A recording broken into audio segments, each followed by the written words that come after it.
বিসমিল্লাহির রহমানির রহিম।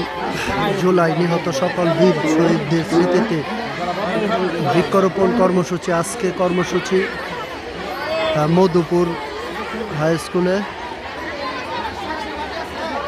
সাথে আছেন আমাদের সাবেক সংসদ সদস্য আলহাজ শাহানুল কবির শাহিন ভাই, ঈশ্বরগঞ্জের মাটি ও মানুষের নেতা।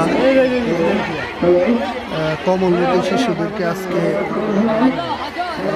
গাছ বিতরণ কর্মসূচিতে উপস্থিত আছেন আমাদের ঈশ্বরগঞ্জের প্রতিটা নেতাকর্মী ও প্রাণপ্রিয় আমাদের ভাই আলহাজ শাহানুল কবির শাহিন ভাই।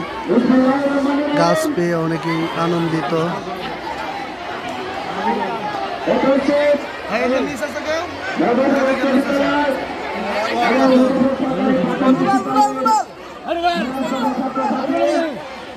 বাংলাদেশ আকর্ষণ করছে।